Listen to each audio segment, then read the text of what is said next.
ਕੀ ਹੋ ਗਿਆ? ਹੋਣਾ ਕੀ ਇਹ ਭਾਊ ਨਾ ਮੇਰਾ ਜਿਵੇਂ ਨਾ ਪਿੰਡਾ ਟੁੱਟਦਾ ਵੱਜਦਾ ਤੇ ਸਿਰ ਨੂੰ ਪੀੜ ਜੀ ਚੜੀ ਖੜੀ ਏ ਮੇਰੇ। ਆ ਤੂੰ ਐ ਪਿੰਡੇ ਰੱਖੇ ਕੰਮ ਨੂੰ ਹੱਥ ਲਾ ਲਿਆ ਕਰਨਾ ਇਹ ਕੀਤਾ ਕਰ ਬੈੜਿਆ ਕਿਉਂ ਇਹ ਕਰਨਾ ਹੈ? ਤੇਰੇ ਪੈਰਾਂ ਨੂੰ ਜੂੜ ਪਿਆ ਰਹਿੰਦਾ ਕੋਈ ਕੰਮ ਕੁਮ ਕਰ ਲਿਆ ਕਰ ਕੁਛ ਨਹੀਂ ਹੁੰਦਾ। ਭਾਊ ਮੈਂ ਕੋਈ ਜਾਣਦੇ ਨਹੀਂ ਕਰਨਾ ਤੁਸੀਂ ਸਾਰੇ ਜੀ ਮੈਨੂੰ ਕੁਲਾਉਂਦੇ ਰਹਿੰਦੇ ਨੇ ਮੈਂ ਤੁਹਾਨੂੰ ਦੱਸਾਂ। ਨਹੀਂ ਤੂੰ ਹੈਗਾ ਗੰਜੇ ਪਲੀਤਾ ਤੂੰ ਪਿੰਡੇ ਰੱਖ ਹੈ ਮੰਨ ਜਾ। ਉਹ ਨਹੀਂ ਪਿੰਡੇ ਰੱਖ ਭਾਊ ਮੇਰੇ ਪਿੰਡਾ ਪੀੜ ਕੀਤੀ ਜਾਂਦਾ ਤੁਸੀਂ ਜਾਣ ਤੇ ਸਾਰੇ ਜੀ ਤੁਸੀਂ ਬਾ ਮੈਨੂੰ ਕੁਲਾਵਣ ਤੇ ਰਹਿੰਦੇ ਨੇ ਸਾਰੇ ਮੇਰੇ ਤੇ ਤੁਸੀਂ ਕਿਸੇ ਦਾ ਗੁੱਸਾ ਵੀ ਹੁੰਦਾ ਮੇਰੇ ਤੇ ਲਾ ਦਿੰਦੇ ਨੇ ਤੁਸੀਂ। ਅੱਛਾ ਹੁਣ ਤੈਨੂੰ ਹੈ ਕੀ ਹੈ? ਮੇਰਾ ਨਾ ਜਿਵੇਂ ਜਿਸਮ ਦੁਖਦਾ ਜਾ ਪਿਆ ਤੇ ਮੈਨੂੰ ਤਾਂ ਹੀ ਲੱਗਦਾ ਮੈਨੂੰ ਤਾਪ ਚੜਿਆ ਖੜਾ ਹੈ।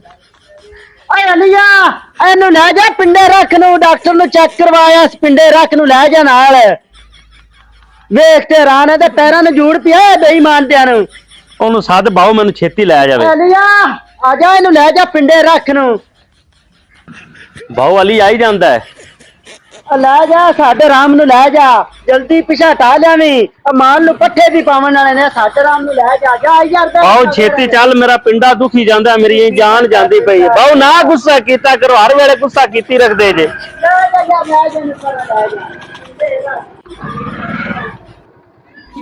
ਭਾਊ ਯਾਰ ਤੂੰ ਮੈਨੂੰ ਅਸਲ ਗੱਲ ਦੱਸ ਕੇ ਤੈਨੂੰ ਮਸਲਾ ਕੀ ਹੈ ਮੋੜੋਂ ਦਾ ਕੋਈ ਹੱਲ ਕਰਨੇ ਆਪਾਂ। ਯਾਰ ਭਾਊ ਮਸਲਾ ਮੈਂ ਤੈਨੂੰ ਕੀ ਦੱਸਾਂ ਕੋਈ ਮੇਰੀ ਇੱਜ਼ਤ ਹੀ ਨਹੀਂ ਕਰਦਾ ਮੈਂ ਤਾਂ ਉਹ ਸੋਚੀ ਜਾਂਦਾ ਮੇਰੇ ਸਿਰ ਨੂੰ ਪੀੜ ਚੜੀ ਖੜੀ ਹੈ। ਅੱਛਾ ਇਹਦਾ ਮਤਲਬ ਹੈ ਕਿ ਤੂੰ ਇੱਜ਼ਤ ਕਰਾਉਣ ਪਿੱਛੇ ਸਾਰਾ ਕੁਝ ਕੀਤੀ ਆਂਦਾ ਹੈ। ਯਾਰ ਇੱਜ਼ਤ ਨਾ ਵੀ ਕਰਨ ਤੇ ਐਵੇਂ ਗਾਲਾਂ ਕੱਢੀ ਰੱਖਦੇ ਨੇ ਲਾਂਤਾ ਪਾਈ ਰੱਖਦੇ ਨੇ ਭਾਊ। ਤੂੰ ਐਵੇਂ ਕਰ ਮੇਰੇ ਬੈ ਮਗਰ ਆਪਾਂ ਚੱਲਨੇ ਪਿਛਾ ਕਰੇ ਤੇ ਵੇਖੀ ਤੇਰੀ ਸਾਰੇ ਇੱਜ਼ਤ ਕਰਦੇ ਬਾ ਮੇਰੇ ਦੇਣ ਚ ਗੱਲ ਆਈ ਹੈ ਤੁਹਾਨੂੰ ਦੱਸਾਂਗਾ ਮੁੜ ਮੇਰਾ ਪਿਆਰ ਕਰਸਣ ਸਾਰੇ ਮੈਂ ਆਣਾ ਵੇਖੀ ਤੈਨੂੰ ਜੂਸ ਤੇ ਬਾ ਮੋੜ ਮੈਨੂੰ ਕੁਛ ਵੀ ਨਹੀਂ ਹੈਗਾ ਮੈਨੂੰ ਤਾਪ ਮੈਨੂੰ ਤਸਲਾ ਤਾਪ ਮੈਨੂੰ ਐਵੇਂ ਲਾਂਤਾ ਬੁੱਝੇ ਪਾਈ ਰੱਖਦੇ ਨੇ ਗੰਜਾ ਲਾਈ ਰੱਖਦੇ ਨੇ ਮੈਨੂੰ। ਆਪਾਂ ਕਰ ਲੈਨੇ ਹੁੰਦਾ ਹਾਲ ਚੱਲ ਮੋੜ ਪਿਛਾ ਮੋੜ ਪਿਛਾ ਇਹਨੂੰ ਹੱਟ ਰਾਮ ਨੂੰ ਲੈ ਆਇਆ ਤੇ ਭਾਊ ਸਾਈਡ ਤੇ ਆ ਤੇ ਮੇਰੀ ਗੱਲ ਤਾਂ ਸੁਣ। ਕੀ ਹੋ ਗਿਆ ਚੱਲ ਆ ਜਾ ਤੇਰੀ ਵੀ ਸੁਣ ਲੈਣਾ। ਉਰਾਸ ਹੈ ਤਾਂ ਮੋੜੇ ਦੱਸਾਂਗਾ। ਖੜਾ ਰਵੀ ਇੱਥੇ ਅਸੀਂ ਆਂਦੇ ਪਏ ਹੱਦ ਰਾਮ ਆ। ਇਹ ਗੱਲ ਹੈ ਕਿ ਡਾਕਟਰ ਨੇ ਮੈਨੂੰ ਆਖਿਆ ਕਿ ਇਹਦਾ ਆਖਰੀ ਵੇਲਾ ਚੱਲਦਾ ਪਿਆ। ਅੱਛਾ ਤੇ ਬਸ ਹੁਣ ਇਹਦੇ ਥੋੜੇ ਦਿਨ ਹੀ ਆਣ ਜਿੰਨੀ ਹੋ ਸਕੇ ਨਾ ਇਹਦੀ ਖਿਦਮਤ ਕਰ ਲਓ। ਉਹਦਾ ਮਤਲਬ ਕਿ ਮੈਂ ਤਾਂ ਭਰਾ ਤੂੰ ਵੇਲਾ ਹੂੰ। ਬਸ ਐਵੇਂ ਗੱਲ ਹੀ ਆਈ ਹੁਣ ਭਾਊ ਦੇ ਦਿਨ ਥੋੜੇ ਹੀ ਚੱਲਦੇ ਪਏ ਨੇ। ਫਿਰ ਬਹੂ ਦੀ ਆ ਜਾ ਖਿਦਮਤ ਕਰ ਲਵੀਏ। ਚਲ ਆ ਮੇਰਾ ਸੋਹਣਾ ਬਹੂ ਮੇਰਾ ਸੋਹਣਾ ਭਰਾ ਆ ਤੇਰੀ ਖਿਦਮਤ ਕਰਾ ਜਦੋਂ ਵੀ ਤੂੰ ਬੋਲੇ ਤੇਰੇ ਮੂੰਹ ਚ ਫੁੱਲ ਡਿੱਗਦੇ ਨੇ ਫੁੱਲ।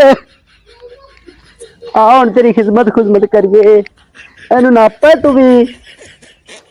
ਆ ਮੇਰਾ ਸੋਹਣਾ ਭਰਾ ਕੀ ਹੋ ਗਿਆ ਤੈਨੂੰ? ਆ ਬਾਹਰ ਨਹੀਂ ਮੇਰੇ ਭਰਾ ਨੂੰ ਸੋਹਣੇ ਮੇਰੇ ਭਰਾ ਨੂੰ। ਭਾਊ ਇੱਥੇ ਥੋੜਾ ਜਿਹਾ ਸਿਰ ਦੁਖੀ ਜਾਂਦਾ ਨੱਪੀ ਜਾ ਲਿਆ ਜੂਸ ਲੈ ਤੇ ਇੱਧਰ ਜੂਸ ਬੜਾ ਪੀਏ। ਭਾਊ ਇੱਥੇ ਨਾ ਮਾਰ ਪੀਂਦੇ ਜਾ ਮੇਰੇ ਭਰਾ ਸੋਹਣੇ ਨੂੰ ਕੀ ਹੋ ਗਿਆ ਯਾਰ। ਭਾਊ ਜੂਸ ਛੇਤੀ ਸਿਧਾਵੇਂ ਨਾ ਮੇਰਾ ਦਿਲ ਲੁੜਦਾ ਜਾ। ਨਹੀਂ ਜੂਸ ਲੈ ਆਏ ਭਾਊ ਥੋੜੀ ਜਿਹੀ ਆਪਾਂ ਤੇਰੇ ਬਾਹੂ ਹੁਣ ਮੈਂ ਤੈਨੂੰ ਕੋਈ ਕੰਮ ਨਹੀਂ ਕਰ ਦੇਣਾ ਮੇਰੇ ਸੋਹਣੇ ਭਰਾਵਾ ਮੈਂ ਆਪ ਕੰਮ ਕਰਦਾ ਤੇਰੇ ਸਾਰੇ ਹੀ। ਤੈਨੂੰ ਕੀ ਹੋ ਗਿਆ ਮੇਰੇ ਸੋਹਣੇ ਭਰਾ? ਆ ਪੀ ਲੈ ਜੂਸ ਨਾ ਪੀਣਾ ਭਾਊ।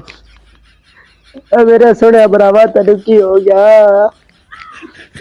ਭਾਊ ਰੱਖਿਆ ਮੁੱਕ ਗਿਆ ਰੱਖਿਆ ਪਰਾਂ ਭਾਊ ਸਵਾਰਥ ਨਾ ਪਾਏ। ਮੇਰੇ ਭਰਾ ਨੂੰ ਕੀ ਹੋ ਗਿਆ? ਸ਼ਾਇਦ ਖਾਣਾ ਹੈ ਕਿਸੇ ਹੋਰ ਸ਼ਾਇਦ ਦਿਲ ਕਰਦਾ ਪਈ। ਭਾਊ ਸਿਰ ਨੂੰ ਪੀੜ ਚਾਹ ਪੀਣਾ। ਏ ਲਿਆ ਭਾਈ ਤੇ ਜਾ ਚਾਹ ਲਿਆ ਭਰਾ ਮੇਰੇ ਵਾਸਤੇ। ਭਾਊ ਸਵਾਰਥ ਸਿਰ ਨੱਪੀ ਨਾ। ਕੀ ਹੋ ਗਿਆ ਮੇਰੇ ਗੁੰਜੇ? ਬਸ ਭਾਊ ਨਾ ਰੋ ਕੁਝ ਨਹੀਂ ਹੁੰਦਾ ਕਿਉਂ ਮੇਰਾ ਦਿਲ ਦੁੱਖ ਹੁੰਦਾ।